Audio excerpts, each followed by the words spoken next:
నగరంలోని ముబారక్ నగర్లో గల ఆర్బీవీఆర్ఆర్ పాఠశాలలో క్రీడా దినోత్సవ ప్రారంభోత్సవ వేడుకలు ప్రారంభమయ్యాయి. సొసైటీ అధ్యక్షుడు మహేందర్ రెడ్డి, ఉపాధ్యాయులు ఈ కార్యక్రమంలో పాల్గొన్నారు. మహారాష్ట్రలో భూకంపం సంభవించింది. హింగోలీలో బుధవారం ఉదయం 7:14 ప్రాంతంలో భూమి ఒక్కసారిగా కంపించింది.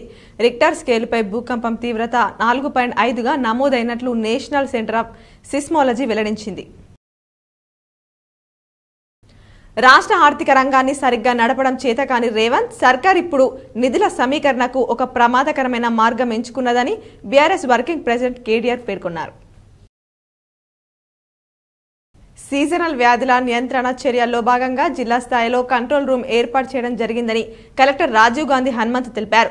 జిల్లా వ్యాప్తంగా ఎక్కడైనా సీజనల్ వ్యాధులు సోకితే సెల్ నంబర్లు 7386429323 90597 64785కు కాల్ చేసి కంట్రోల్ రూమ్కు సమాచారం అందించాలని సూచించారు.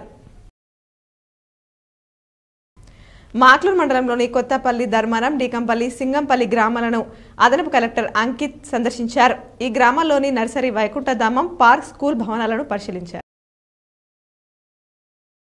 దేశవ్యాప్తంగా జరుగుతున్న కోరికల దినం సందర్భంగా బెల్లంపల్లి పట్టణంలోని సిఐటియు ఆధ్వర్యంలో అంగన్వాడీ ఆశా వర్కర్లు ర్యాలీగా వచ్చి ఆర్డీఓ కార్యాలయంలో డిమాండ్ పత్రం అందజేశారు.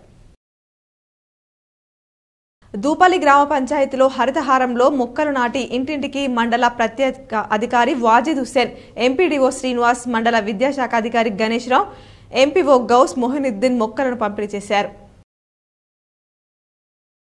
జక్రన్పల్లి మండలం కొలిప్యాక్ గ్రామ BRS party social media warrior Telangana Jagruthi అధ్యక్షుడు అజయ్ పుట్టినరోజు సందర్భంగా కొలిప్యాక్ గ్రామంలో ఉన్న గ్రామ పంచాయతీ అంగన్వాడీ కేంద్రాల్లో చిన్నపిల్లలకు బిస్కెట్ ప్యాకెట్ పంపిణీ చేశారు.